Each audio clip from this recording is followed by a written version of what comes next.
은혜 받으시기 바랍니다. 네. 내가 오래돼서 꽤 긴 시간 동안 이제 출애굽 여정을 살펴봤고, 이제 마지막 여호수아의 마지막 장 모세의 고별 설교를 두 주에 나눠서 좀 살펴보겠습니다. 고별 설교는 사명을 다 마치고 이제 죽음을 앞에 둔 마지막 설교니까 참 귀하죠. 그리고 이 고별 설교를 했던 사람이 성경에는 몇 분 없어요. 이게 모세가 신명기 전체에 마지막 고별 설교를 하고 죽음을 맞았고, 여호수아도 여호수아 24장에 고별 설교를 하고서 죽음을 맞이합니다.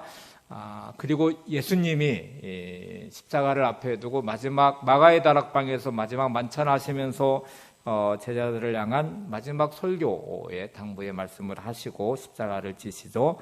고별 설교는 아니지만 자녀들에게 유언을 남긴 분이 이제 야곱 같은 경우가 창세기의 마지막 부분에 이제 12아들을 향한 유언을 남기고 요셉의 2아들에 대한 유언도 남기게 되죠. 그리고 다윗이 솔로몬에게 남긴 마지막 유언이 있습니다. 제가 이렇게 말씀을 이렇게 묵상하면서 개인적으로 이게 너무 부러웠어요. 그러니까 내가 인생을 다 살고 나서 이 고별 설교를 했다는 말은 내가 잘 살았다는 말이에요. 그러니까 이 설교를 할 수 있다는 게 내가 이렇게 살아왔더니 하나님의 은혜가 이렇게 임했더라. 또 이렇게 너희들은 살기를 원한다 하는 내용이기 때문에 이게 너무 부러웠어요. 그래서 기도 안에 하나님, 제가 마지막에 자녀들에게 또 제가 은퇴할 때 언젠가는 이제 여러분에게 마지막 고별 설교를 하게 될 것 같아요. 이렇게 설교를 할 수 있도록 좀 인도해 주시기를 기도하고, 그때 정말 부끄럽지 않게 잘 살아온 모습으로 여러분에게 은퇴하면서 고별 설교를 할 수 있고, 또 자녀들에게 마지막 유언 같은 설교를 했으면 참 좋겠다는 소망이 있었습니다. 자, 오늘 여호수아도 이제 마지막 이 설교를 하면서 죽음을 맞이하게 되는데 그만큼 중요하죠. 고별 설교가 중요한데 여호수아는 이 고별 설교하는 장소로 세겜이라는 곳을 선택했습니다. 성경을 보세요. 여호수아 24장 1절 상반절입니다.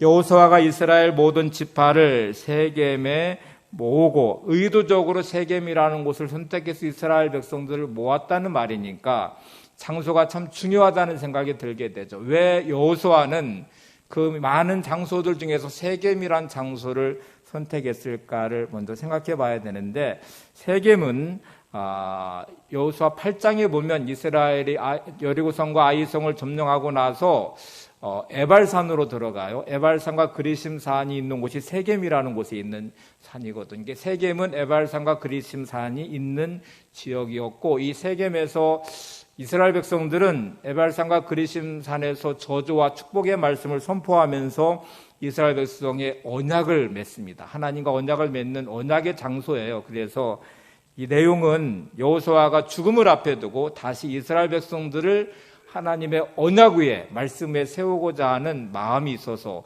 이제 마지막 유언의 내용의 설교지만 실제 내용 안에는 하나님과의 언약 위에 이들을 세우고자 하는 강한 의지가 담겨 있는 곳이 세겜이기 때문에 세겜으로 장소를 선택했고, 이제 마지막 설교를 시작합니다.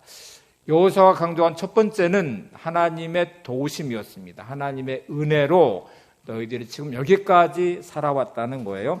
여호수아 24장 3절에서 5절을 보세요. 반복되는 내용이 내가라는 단어가 많이 등장합니다. 한번 보시면서 살펴보시죠.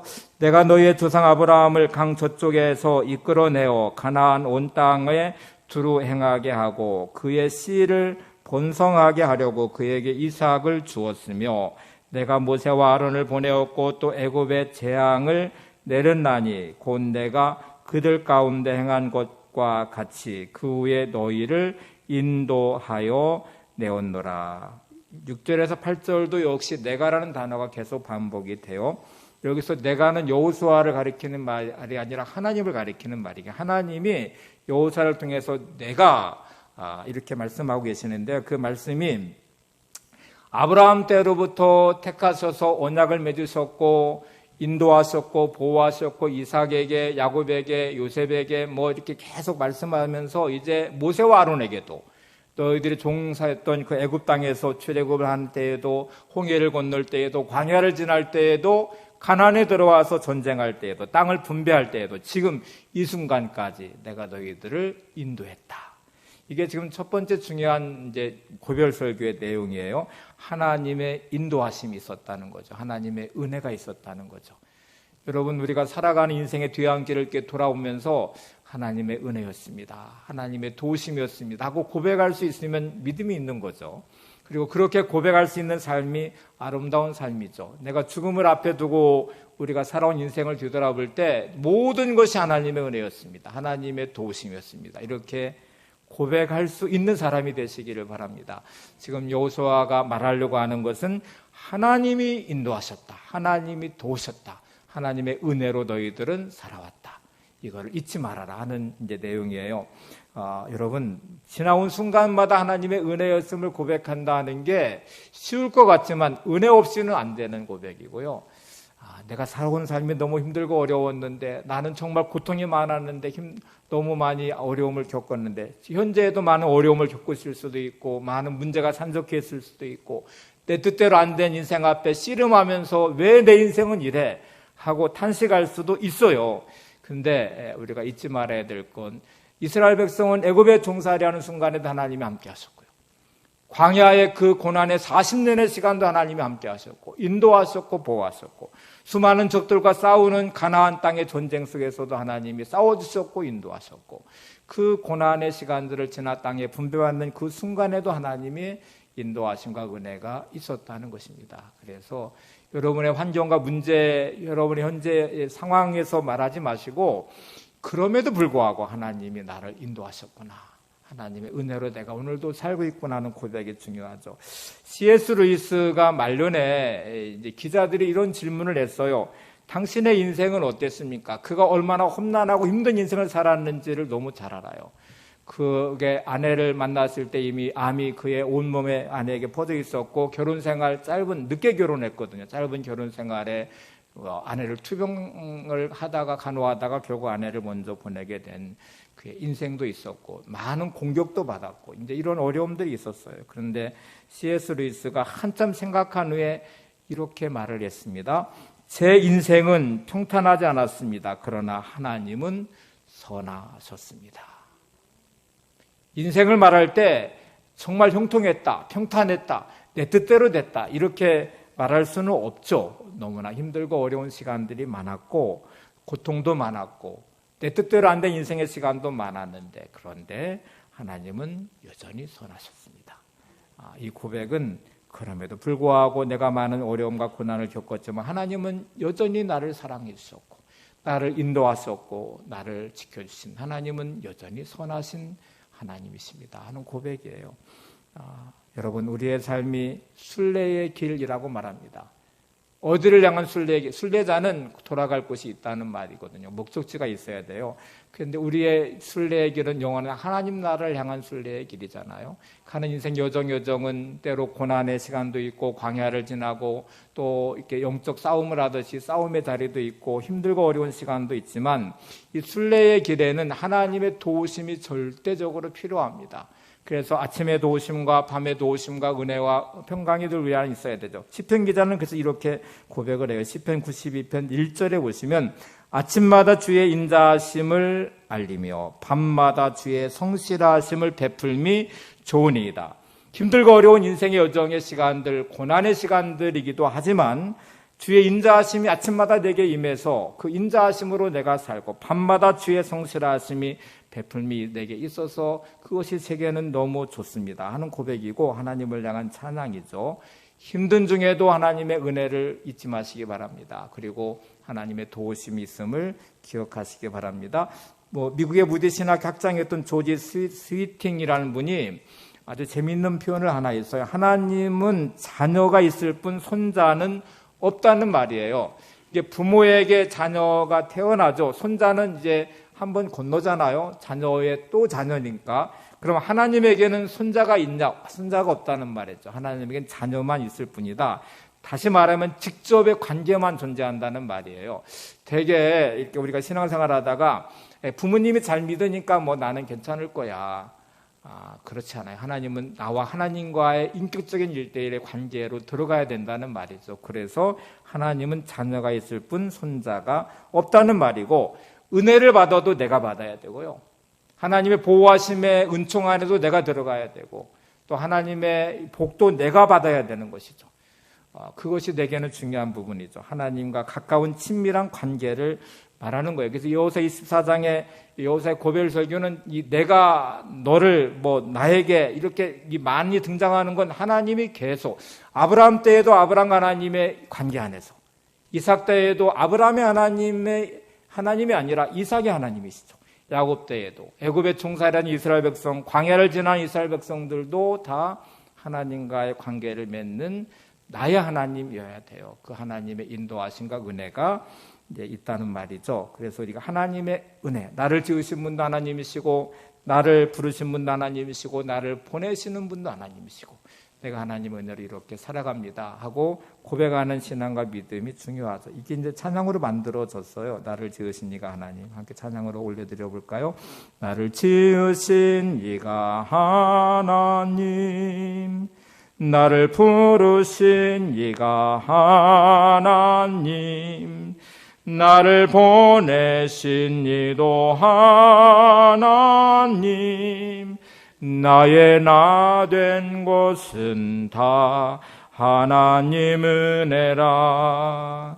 나의 달려갈 길 다가도록 나의 마지막 호흡 다하도록 나를 그 십자가 품게 하시니 나의 나 된 것은 다 하나님 은혜라. 한량없는 은혜, 갚을 길 없는 은혜, 내 삶을 애워싸는 하나님의 은혜. 나 주저함 없이 그 땅을 밟음도 나를 붙드시는 하나님의 은혜. 자, 이제 첫 번째가 중요한 이유가 여호수아의 마지막 설교의 초점은 여호수아 인생의 평생 동안 하나님이 도우시고 인도하시고 은혜를 주셨어요. 그 하나님이 지금 이 말씀을 듣고 있는 이스라엘 백성들 하나님이고 저와 여러분의 하나님이에요. 누구의 하나님도 아니고 성경 속의 하나님이 아니라 오늘도 살아 역사하시는 하나님이 나의 하나님이시다. 그 하나님의 은혜로 내가 살아왔습니다. 이렇게 고백을 하시면 이제 달라져야 되죠. 은혜를 받으면 달라집니다. 달라져서 은혜를 받는 게 이 순서가 중요해요. 되게 사람들은 하나님이 내게 복 주셨으니까 내가 달라져야지. 하나님이 나에게 이렇게 해주셨으니까 이렇게 이제 막 고백하는 순서하고요. 내가 이렇게 했으니까 하나님이 내게 은혜를 주셨어. 내가 이렇게 했으니까 하나님이 나한테 이런 복을 주셨어. 이렇게 말하는 것과는 달라요. 은혜가 먼저 임하고 그 임한 은혜 안에서 내가 달라지는 게 맞는 순서잖아요. 여러분 이 순서가 왜 이렇게 중요한지를 보세요. 은혜가 임하고 은혜 받은 그 은혜의 감동과 감격한 나는 변화되고 그런 나의 모습이 온전해지는 것은 아름다운 것이죠. 근데 내가 이렇게 해서 하나님이 나한테 이런 은혜를 주셨어 이렇게 말하기 시작하면 마치 내가 열심히 뭔가를 해서 하나님이 나한테 보상으로 주신 것이 되니까 자기의 의와 공로가 드러나기 시작하고 교만함이 드러나기 시작해요. 이 순서를 잘 따른 바울의 고백을 한번 보세요. 고린도전서 15장 10절에 바울은 이렇게 고백합니다. 고린도서 15장 10절에 그러나 내가 나 된 것은 하나님의 은혜로 된 것이니 내게 주신 그의 은혜가 헛되지 아니하여 내가 모든 사도보다 더 많이 수고하였으나 내가 한 것이 아니오 오직 나와 함께 하신 하나님의 은혜로라. 여러분 이렇게 보세요. 그러나 내가 나 된 것은 하나님의 은혜로 된 것이니 내가 나 된 거 하나님의 은혜로 된 것이니 그 다음에 어떻게 달라졌는지 보세요. 내게 주신 은혜가 헛되지 아니하여 내가 모든 사도보다 더 많이 수고하였으나 사도 바울은 누구보다 더 많은 수고와 충성과 복음 전도자의 사명을 감당했어요. 감당했기 때문에 은혜 주신 게 아니고 은혜를 주셨기 때문에 그 은혜가 너무 감사해서 내가 모든 사도보다 더 많이 수고하였으나 그 다음에 이렇게 고백하죠. 내가 한 것이 아니오 오직 나와 함께 하신 하나님의 은혜라. 이 순환되는 사이클을 한번 잘 보세요. 은혜가 먼저 임하고 그 누구보다 헌신하고 충성한 사도 바울의 아름다운 사역이 그 안에 있고, 그리고 그것도 하나님의 은혜라고 고백합니다. 여러분은 하나님의 은혜가 임했습니까? 그러면 달라져야 되죠. 나는 어떻게 은혜 받은 사람으로 어떤 모습으로 달라졌을까? 삶에 늘 불평과 원망이 많은 사람, 짜증이 많은 사람, 뭔가 만족하지 못하는 삶을 사는 사람은 은혜로 채워진 삶이 아니에요. 그냥 내가 주신 모든 삶이 하나님의 은혜임을 알면 오늘 주신 은혜가 감사하고, 오늘의 삶이 기쁘고 행복하고, 그리고 내가 주를 위해서 무엇을 할까를 생각하며 오늘도 내 삶을 세워가게 되는 것이죠. 이렇게 은혜 받으면 달라지고, 은혜 받으면 헌신하게 되고 충성하게 돼요. 그래서 여호수아는 이제 이 은혜가 너희에게 임했으니까, 하나님이 여기까지 도우셨으니까 이제부터 너희들은 이렇게 결단하고 다짐하며 살아가라 하고 이제 권면을 하기 시작해요. 여호수아 24장 14절을 보세요. 그러므로 이제는 여호와를 경외하며 온전함과 진실함으로 그를 섬기라.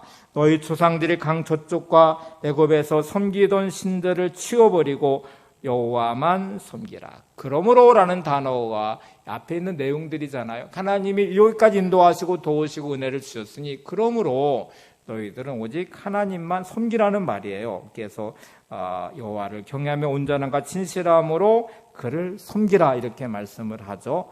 이 섬기는 자리에 서기 위해서는 뭐가 필요하냐면 결단이 필요하고요, 선택이 필요해요. 그래서 여호수아 24장 15절 하반절에는 여호수아 계속 이렇게 말합니다. 너희가 섬길 자를 오늘 선택하라. 오직 나와 내 집은 여호와를 섬기겠노라 하니. 여러분, 이 택하라, 선택하라는 말, 선택이라는 단어에 한번 오늘 집중해 보세요. 내가 늘 산다는 말은 뭔가를 선택한다는 말이죠. 그 선택이 하나님이 여기까지 도우셨어, 하나님의 은혜로 내가 살았어, 이렇게 생각하면서 그 감사와 기쁨으로 믿음으로 선택하는 것과 은혜가 없는 상태에서 내 생각과 내 감정과 또 세상적 가치로 선택하는 것은 완전히 다르죠. 그러면 나의 오늘의 선택은 어떤 선택인지를 한번 생각해 보세요. 여러분, 신앙은 매일매일의 삶에서 하나님을 선택하는 것입니다. 믿음으로 선택하는 것이고, 말씀으로 선택하는 것이고, 기도로 선택하는 거예요. 선택은 인생을 결정하는 아주 중요한 요소예요. 우리는 어떤 것이든 선택하며 사는데 한번 생각해 보세요. 똑같은 삶의 자리와 환경 안에서 어떤 사람은 행복을 선택하면서 살아갑니다. 그런데 어떤 사람은 불행을 선택하며 살아요. 힘들고 어렵지만 그 안에서 감사를 찾아서 감사를 선택하며 고백하는 사람이 있고, 그 안에서 원망과 불평을 찾아서 원망과 불평을 하면서 살아가는 사람이 있어요. 사람을 대할 때 어떤 사람은 이해라는 창을 들여다보면서 그 사람을 용납하고 이해하는 선택을 하며 사는 사람이 있고, 어떤 사람은 분노로 비판과 저주와 원망을 선택하며 사는 사람이 있어요. 이거는 내가 선택하는 것이고, 선택에 따라서 행복하기도 하고 불행하기도 하고, 천국을 경험하기도 하고 지옥을 경험하기도 하고, 환경은 주어지는 것처럼 보이지만 그 안에 선택은 나의 몫이에요.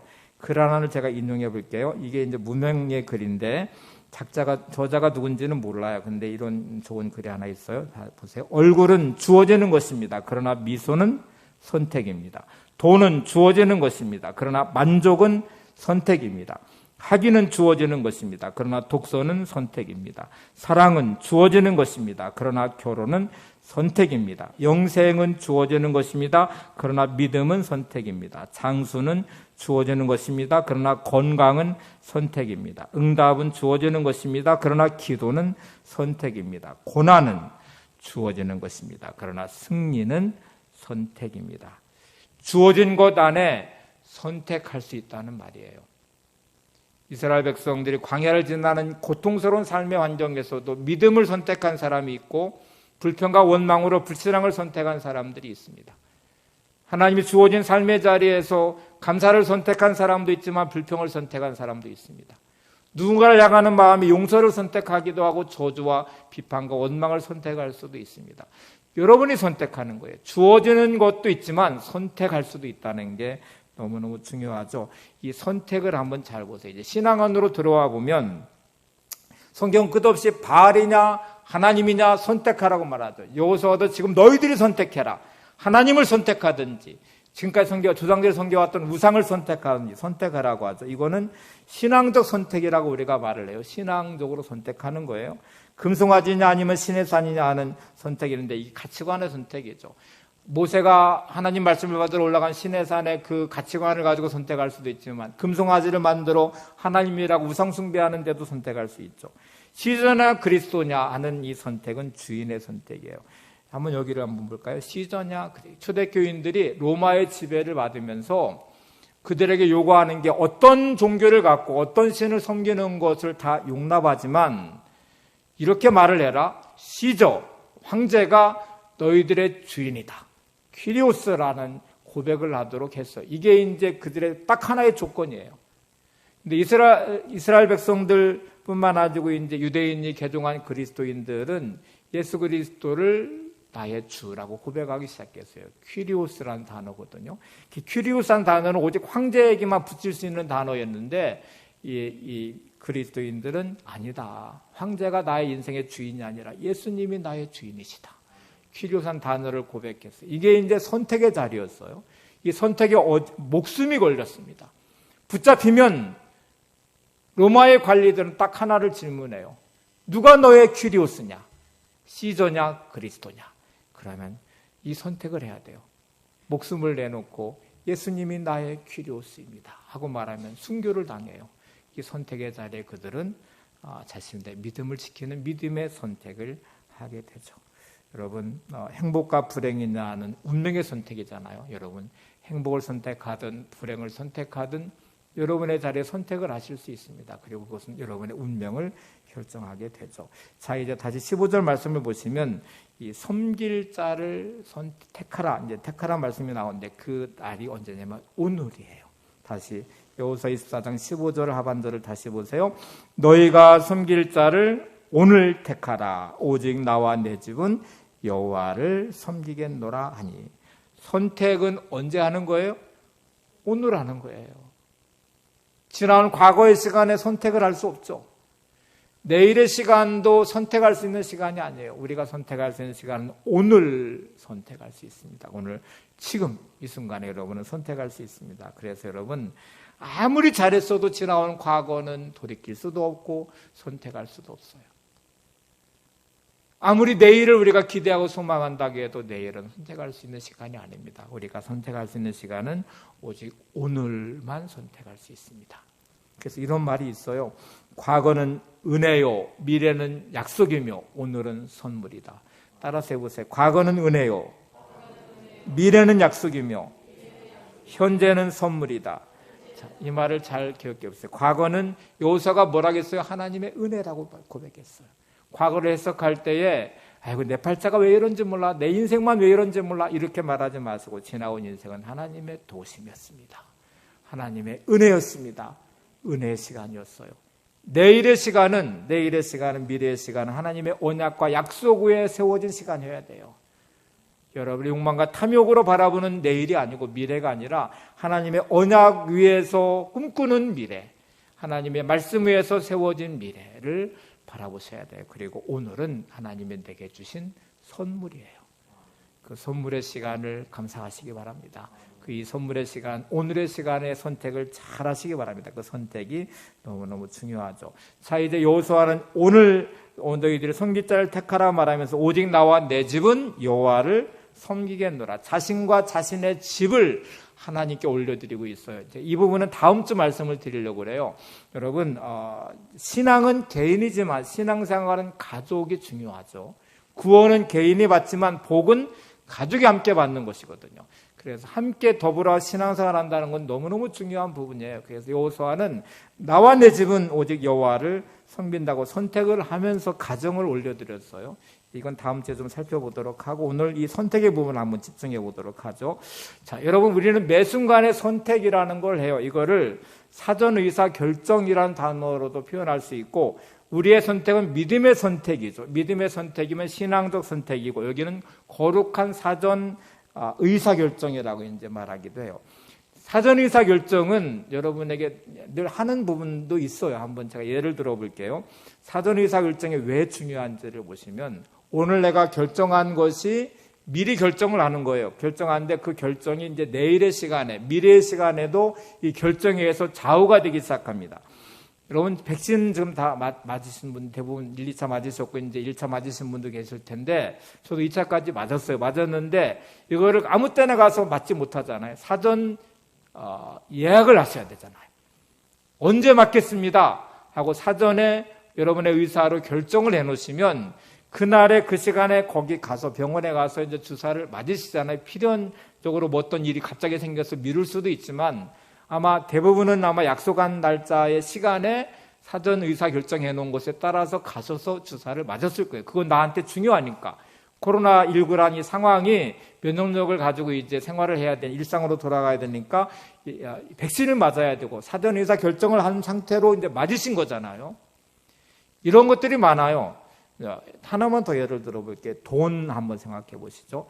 돈은 삶의 많은 부분이 필요하고 많은 부분이 편리하도록 우리의 유용하게 쓰여지기도 해요. 그런데 수입은 한정돼 있죠. 내가 들어오는 수입은 한정돼 있는데 내가 사전 의사 결정을 돈을 가지고 하기 시작했어요. 예를 들면 이런 것이죠. 지금 내가 월세를 살고 있고 전세를 살고 있는데 내가 아파트를 분양받아야 될 것 같아요. 그래서 이제 주택부금도 들어가야 되고 한 달에 얼마씩 들어가고 돈도 일정 부분 이 정도 금액은 이제 저축을 해야 이제 몇 년 뒤에 아파트에 들어갈 수 있어 하고 사전 의사 결정을 했어요. 이제 부부가 의논하고 결정을 했어요. 그러면 여러분 수입은 한정돼 있지만 그 중에서 주택부금 들어갈 돈하고 또 아파트에 들어가기 위해서 일정 부분의 금액은 매달 이제 저축을 해야 돼요. 사전 의사 결정을 해서 이 금액을 떼어놓으면 삶의 많은 부분이 불편해지기 시작합니다. 필요한 것들을 구입하려고 할 때 살 수 없을 때가 많아. 예를 들어서 이제 부인이 가서 막 쇼핑을 하다가 막 옷이 너무너무 입고 싶은 옷이 생겼어요. 근데 그 옷이 좀 비싸요. 뭐 몇백만 원 갈 수도 있고 뭐 그래요. 그런데 이렇게 이제 남편한테 말할 수 있죠. 여보, 저 이 옷 갖고 싶어. 근데 수입은 한정돼 있어요. 그러면 부부가 이렇게 의논할 수 있죠. 근데 여보, 우리가 지금 아파트에 들어가야 되잖아. 수입은 이만큼밖에 안 되는데 매달 이만큼의 돈이 적립이 돼야 되니까 조금만 참으면 안 돼. 사전의사 결정이 이제 영향을 미치기 시작하는 거잖아요. 여러분 이렇게 결정해 놓은 것이 삶의 중심에 흘러가기 시작하면 많은 삶이 이렇게 그거를 중심으로 해서 정렬이 되기 시작하잖아요. 신앙생활도 사전 의사 결정이 대단히 중요합니다. 이것을 신학적 용어로는 거룩한 사전 의식 결정이라고 말해요. 거룩한 사전 의사 결정이라고 말해요. 이게 거룩한 믿음으로 내가 선택하고 결정하는 사전 의사 결정을 해놓으셔야 신앙이 지켜집니다. 이제 제가 몇 가지 예를 들어볼게요. 내가 변해야 돼. 신앙생활을 잘해야 될 것 같아. 이렇게 마음이 들었어요. 하나님이 주시는 복을 내가 받아야 돼. 내 인생은 내 힘으로 살 수 없어. 이것도 깨달았어요. 그러면 하나님과 관계가 절대로 망가지면 안 되거든요. 하나님과 나 사이에 어떤 것들이 들어왔어도 안 되거든요. 그러면 몇 가지 거룩한 사전 의사 결정을 하게 돼요. 이게 이제 왜 중요한지를 생각해 보세요. 제가 몇 가지만 이제 예를 들어봤어요. 주부에도 실어 놓은 것 같아요. 첫 번째, 예배는 너무 중요하죠. 하나님과 관계 안에서 예배가 빠지면 이 관계가 절대로 온전할 수 없습니다. 여러분, 예배가 없는 상태에 하나님과 관계가 온전한 방식이 어떤 길이 있을 것 같아요? 예배가 내 삶에서 빠지면 하나님과의 관계가 성립되는 어떤 것이 존재하나요? 그러면 예배는 내 목숨보다 중요해져야 되죠. 거룩한 사전 의사 결정을 하시면 이렇게 말할 것입니다. 나는 어떤 일이 있어도 주의를 거룩하게 지키는 예배의 성공자가 되겠다. 이렇게 결정해 놓을 거예요. 거룩한 사전 의사 결정을 하지 않으시면 예배는 여러분의 삶에 무너지기 시작할 겁니다. 일이 생기면, 바쁘면, 아니 내가 어떤 중요한 일이 생기면, 몸이 안 좋아지면 막 이런저런 이유로 예배는 무너지기 시작할 거예요. 그리고 어느 순간부터 예배는 내 삶에서 중요한 우선순위에 들어오지 않을 거예요. 제가 코로나19라는 시간을 겪어가면서 이게 예배라는 거를 많이 생각하게 됐어요. 얼마 전에 유현준 교수, 홍익대 견초과학 교수인데 그분이 책을 이번에 한번 신간을 내서 이제 책 리뷰를 하는 장면을 봤어요. 이분이 모태신앙이에요. 어릴 때부터 교회를 다녔고 이 코로나19를 겪어가면서 이 건축 공간의 개념에 이 교회 건물의 공간이라는 것이 얼마나 중요한지를 알아서 이제 건축과 종교라는 테마를 2장에 넣었다고 하면서 이제 얘기를 하더라고요. 자기가 어릴 때부터 이제 신앙생활을 해서 예배는 항상 교회에 가서 예배를 드린다고 생각해. 너무나 자연스러웠대요. 그리고 그거는 나한테는 자연스러운 부분이었고 코로나19가 딱 생기면서 비대면 예배로 전환되면서 자기가 너무나 놀라운 중요한 사실을 하나 깨달았는데 이 공간이란 개념이 얼마나 중요한지를 깨달았대요. 그전에는 우리의 예배는 교회 가서 예배를 드리는 거죠. 주일이 되면 교회 가야 되고 교회 가서 예배를 드리면 경건해야 되고 또 주일 예배를 준비하고 옷을 입고 뭐 이렇게 시간을 내서 와가지고 교회 공간 안에 들어와서 예배를 드렸어요. 코로나19가 딱 생기면서 비대면 예배로 전환이 됐대요. 근데 집에서 예배를 드릴 때 첫째 주 자기가 어릴 때부터 드렸던 공간 안의 예배에 익숙해져 있잖아요. 그래서 집에서 예배를 드리지만 하나님께 예배를 드리니까 거룩하게 예배를 드려야지. 그래서 옷도 단정하게 입고 자세를 바르게 하고 그리고 이제 영상으로 예배를 드렸어요. 두 번째 주 익숙해지기 시작하죠. 이제 편안하게 소파에 앉아서 예배를 드렸어요. 세 번째 주 예배를 틀어놓고 화장실도 갔다 오고 밥도 먹고 누워서도 예배 드리고 그 순간부터 예배가 경건한 예배가 아니에요. 공간 안에 들어온 함께 모여 예배하는 것하고 그리고 이렇게 따로 내가 드리는 예배의 차이가 도대체 왜 하나님께 예배 드리는 건데 예배자인데 왜 나는 이 마음이 이렇게 흐트러졌을까? 그래서 이 공간의 중요함을 그는 이제 말하고 건축과 종교란 부분에서 다뤘어요. 그리고 그는 이렇게 결론을 내렸어요. 코로나가 지나고 나서 다시 한국 기독교는 예전으로 돌아가기가 어렵겠구나. 젊은이들은 사이버 공간에 아주 익숙해져 있습니다. 그 안에 모든 것을 해결하고 있어요. 그래서 이 건물이란 공간 안에 모여서 예배드리는 것에 이제 부담스러워하기도 하고 가지 않아도 된다는 사실을 알았잖아요. 사이버상에서 예배가 될 수 있고. 그러니 그들의 신앙은 이렇게 고착돼 갈 확률이 많고 한국 교회는 다시 코로나 이전으로 돌아가기가 어렵겠다는 생각을 했대요. 제가 그거를 딱 들으면서 예배의 위기구나 하는 생각을 했어요. 여러분 정말 우리가 초대교인들이 예수 그리스도를 퀴리오스 주라는 이 고백 하나에 목숨을 걸었어요. 그리고 이 거룩한 사전 의사 결정에 자신의 삶을 다 내놓은 것처럼 우리가 이 믿음을 지켜내야 여러분이 삽니다. 여러분의 가정이 지켜집니다. 그래서 오늘 이 주일의 거룩한 예배의 성공자가 되겠다는 거룩한 사전 의사 결정이 중요해요. 여러분 우리 하루의 시작이 하나님 은혜 없이 살 수 없습니다라고 말하면 하나님의 은혜를 구하셔야 되잖아요. 그러면 말할 것도 없이 하루의 시작은 하나님을 만나셔야 돼요. 내가 매일매일 새벽을 깨우겠습니다 하고 결단하시는 거 중요해요. 이게 안 되시더라도 안 되면 하루의 시작을 말씀 묵상하며 기도로 하루를 여시는 결단도 거룩한 사전의사 결정을 해놓으셔야 돼요. 그래야 우리가 살아가는 일상의 삶에 하나님의 은혜 없이는 저 안 돼요. 하나님의 도우심으로 제가 살아요. 이 믿음이 지켜지는 거예요. 이거 하지 않으시면 여러분 어느 순간부터 내가 내 힘으로 살아. 내 능력으로 사나. 힘들고 어려울 때 나는 지지려도 운이 없어. 재수도 없어. 또 잘 되면 내가 능력자지. 내가 힘이 있지. 내가 이런 사람이지. 교만해져요. 하나님과 관계가 단절되는 시간이 사라지면 우리의 일상의 하루하루의 시간은 선물이 아니라 때로 지옥 같은 악몽이 될 수도 있고요. 결국 내가 뭔가를 해야 된다고 착각하기 시작해요. 세 번째, 우리의 모든 물질은 하나님이 주신 것이라는 믿음의 고백이 있으면 온전한 11조에 대한 거룩한 사전 의사 결정도 하셔야 됩니다. 그래야 이 돈에 대한 개념이 무너지지 않아요. 어느 순간부터 돈이 나의 우상이 되기 시작해요. 돈에 의존하기 시작하는 나의 삶은 돈에 따라 행복과 불행이 좌우되기 시작하고 돈에 의해서 내 인생이 좌지우지되기 시작해요. 하나님이 주시는 물질이라는 생각이 가득하면 여러분 하나님이 내게 주셔야 되거든요. 내가 내 능력으로 풀 수 없거든요. 그러면 온전한 11조에 대한 거룩한 사전의사 결정도 해놓으셔야 되겠죠. 사도 바울의 고백과 같이 은혜가 내가 너무 커서 모든 사도보다 더 많이 수고하였다는 이 헌신의 고백처럼 내가 주를 위해서 봉사하고 사역한다는 이 결정도 중요합니다. 그래서 내가 주의 일을 위해서 이렇게 내가 헌신하고 봉사하겠습니다 하는 네 번째 결정도 중요합니다. 자, 이런 결정들은 하지 않으면 이제 무너져요. 제가 이제 몇 가지 예를 한번 들어볼게요. 예수님은 거룩한 사전 의사 결정을 하고 이 땅에 오신 분이에요. 주님이 이 땅에 오심에 대해서 뭐라고 말씀한 인자가 이 땅에 온 것은 섬김을 받으러 온 것이 아니라 섬기러 왔다고 말하면서 십자가에 대한 말씀을 하세요. 자, 마태복음 20장 28절을 보세요. 인자가 온 것은 섬김을 받으려 함이 아니라 도리어 섬기려 하고 자기의 목숨을 많은 사람의 대속물로 주려 함이니라. 주님은 이 땅에 오시기 전에 이미 거룩한 사전 의사 결정을 해놓고 오셨어요.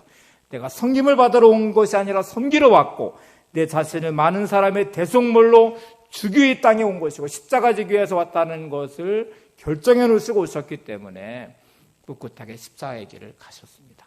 지난 수요일에 우리가 이 예수님의 고난 십자가에 대한 말씀을 함께 나눴었거든요. 근데 여러분 주님이 이 땅에 오셔서 가장 힘드신 부분이 겟세마네 동산에 땀방울이 핏방울이 절만큼 기도하시면서 주님이 뭐가 제일 힘드셨을까? 성경은 어디를 보고 있을까를 보시면 고난에 초점이 맞춰져 있지 않고요. 부끄러움을 개의치 않으시사 하는 부끄러움에 맞춰져 있어요. 주님이 진짜 힘드셨던 것은 그 많은 사람들 앞에서 온몸이 벗겨져 나체가 되는 벌거벗음과 그 많은 사람들의 조롱과 비난과 침뱉음과 야유와 그 많은 수치를 다 몸에 감당하셔야 되는 이 부끄러움, 취짐이 견디기 힘드신 부분이었던 것 같아요. 그래서 기도가 필요하셨어요. 여러분 사전의사 결정을 하지 않으시면 우리는 한순간에 무너져요. 어디서 무너지는지를 한번 잘 보세요. 여러분 내가 이거 결정해 놓지 않으시면 바쁘다는 이유로도 주일이 무너지고 예배가 무너지고 힘들다는 이유로 11조도 무너지고 내가 이런저런 이유들로 인해서 내 감정 때문에 사랑과 용서의 말씀도 무너지고 끝없이 무너져요. 사전의사 결정을 하시는 게 너무너무 중요합니다. 다니엘서에 보시면 하나님이 언제 다니엘 인생을 주목한지 아세요? 다니엘 1장 8절에 뜻을 정하여 거룩한 사전의사 결정을 할 때 하나님이 드디어 다니엘의 인생을 주목했어요. 그리고 그가 뭐를 결정해 놨냐면 하루에 3번씩 예루살렘을 향하여 기도하기로 결정했고요. 그거를 평생 지켰어요. 나중에 이게 올무가 되잖아요. 그를 시기하는 적들이 그의 기도하는 모습을 보면서 창문을 열고 예루살렘에 기도하는 걸 보면서 그 법을 하나 만들어서 30일 동안 그 누구도 섬길 수 없고 기도할 수 없도록 막은 법, 자기를 죽이기 위한 법임을 알면서도 거룩한 사전 의사 결정을 해놓은 다니엘은 전에 행하던 대로 창문을 열고 예루살렘을 향하여 기도했대요. 그것 때문에 붙잡혀 사자굴에 던져졌어요. 여러분 그때 하나님이 지켜주시잖아요. 하나님이 영광 받으시고 그의 인생을 스스로 쓰시는 모습을 보게 되잖아요. 여러분 거룩한 사전 의사 결정을 해놓으시기를 바랍니다. 이게 인생을 지키고 하나님이 오늘의 선물의 시간을 믿음의 결정을 해놓으시고 아름다운 선택을 하시는 게 대단히 중요해요. 미국에 킴슨이라는 재벌이 있었는데요. 이거 가난할 때부터 해서 이제 재벌이 됐어요. 그래서 한 사람이 도대체 당신의 성공의 비밀은 뭡니까? 하고 말하니까 이 킴슨이 사전 의사 결정해 놓은 내용을 이렇게 말했어요. 그대로 인용을 해보죠. 나도 어린 시절에 가난한 가정에서 태어났지만 다음 4가지를 지켜 이렇게 성공할 수 있었습니다. 첫째, 주일 성수를 하는 것입니다. 둘째, 시간을 낭비하지 않는 것입니다. 셋째, 술 마시지 않는 것입니다. 넷째, 11조를 철저히 드리는 것입니다. 김스는 성공하기 전에 이미 하나님 안에 성공의 길의 사전 의사 결정을 해놓았어요. 그리고 그것이 김슨의 인생을 재벌이 되게 만들었다고 그는 고백을 하고 있죠. 자기가 결정한 4가지의 이 결정을 잘 지켰더니 하나님이 내게 이렇게 복을 주셨다는 말을 하고 있는 것이죠. 불의 전차라는 영화로 만들어진 이 스코틀랜드 에릭 린들이라는 분 얘기를 좀 잘 알고 있는 내용일 수도 있어요. 이제 이 에릭 린들은 스코틀랜드 사람인데 영국의 대표 선수로 100m 이제 단거리 육상 선수로 올림픽에 참가하게 돼요. 이 기록이 가장 빨랐기 때문에 영국의 국민들은 이 에릭 린들이 금메달을 딸 것으로 기대를 하고 이제 그를 바라보고 있었어요. 근데 이분의 거룩한 사전 의사 결정 중에 하나가 뭐냐면 주의를 온전하게 지키는 것. 주의를 거룩하게 지키는 이 거룩한 사전 의사 결정을 해놓은 상태에 있었어요. 근데 100m의 경기가 주일날 열려요. 여러분 어떻게 해야 돼요, 이게? 영국의 국민들은 국가대표로 참여한 에릭 린들이 주일날 경기에 열릴 때 참여하기를 원했죠. 근데 거룩한 사전의사 결정이 주의를 거룩하게 온전하게 지키기로 결정해놓은 상태인 에릭 린들은 경기에 참가할 수 없다고 말합니다. 감독도, 동료 선수들도, 주변의 모든 사람들이 온갖 비난을 쏟아내고 말도 안 된다고 말했어요. 아니 국가대표로 참여했으면 책임감이 있어야지. 네가 대표로 왔으니까 참여해야지. 너 예수 믿는다고 주의를 지킨다고 우리도 예수 믿어. 이렇게 말을 하면서 온갖 비유와 야유와 협박을 하기 시작했어요. 근데 에릭 린들은 주일날 참전하지 않고 예배를 드렸어요. 며칠이 지나고요. 400m 영국 국가대표 선수가 사고를 당했어요. 그래서 참전할 선수가 없었어요. 그래서 그냥 이렇게 스페어처럼 에릭 린들에게 너 그럼 400m에 출전을 해라. 그래서 400m에 출전을 했어요. 여러분 100m의 주법하고 400m의 주법은 완전히 호흡법도 다르고요. 달리는 방식도 완전히 다른데 100m만 뛰었던 에릭 린들이 400m를 뛴다는 것은 거의 불가능에 가까운 사실이었어요. 그런데 여러분 에릭 린들은 이 대회에서 세계 신기록을 세우고 금메달을 땄어요. 그리고 인터뷰를 할 때 이렇게 그는 대답했습니다. 다 하나님께서 하셨습니다. 처음 200m는 제 힘으로 달렸고 다음 200m는 하나님께서 주신 힘으로 달렸습니다. 불가능한 일이었어요. 100m만 뛰었던 에릭 린들이 400m를 뛴다는 것 자체가 불가능했어요. 그런데 그의 고백처럼 하나님이 하셨습니다. 200m까지는 내 힘으로 뛸 수 있지만 그 이유는 하나님께 주시는 힘으로 달렸습니다. 여러분 오늘 이 거룩한 사전 의사 결정이 없으면 무너질 많은 것들을 한번 생각해 보세요. 나는 오늘의 이 주어진 선물 같은 시간을 어떤 결정을 하고 어떤 선택을 하며 살고 있는지를 생각해 보시고 오늘 이 시간 이 결단을 하시기 바랍니다.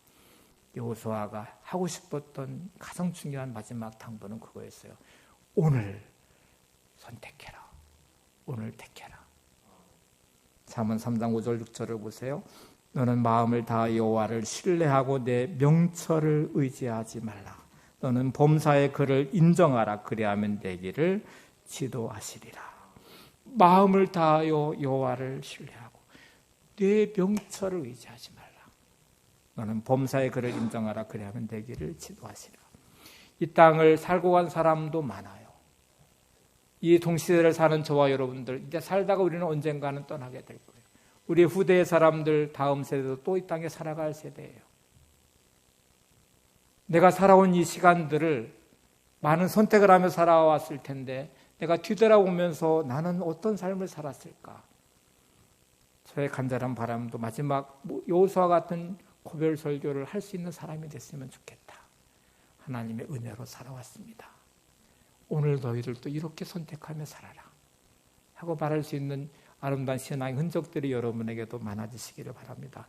여러분의 인생을 살아가실 것이고 인생의 순례자의 길을 가실 것이고 인생의 경주를 하시게 될 텐데 오직 주님만 바라보시고 하나님의 인도하심의 길을 따라서 이 믿음의 아름다운 선택을 잘 하시면서 여러분의 인생이 아름다워지시기를 소망합니다. 그리고 그 끝에 열매가 풍성하고 이제 다음 세대를 향해서 내가 이렇게 한 것처럼 너희들도 이렇게 살아라 하고 말할 수 있는 후회로 남겨진 말이 아니라 하나님의 은혜 안에서 세워진 여러분의 인생을 기쁨과 감사함으로 올려드리면서 이렇게 말할 수 있는 여러분이 되시기를 바랍니다.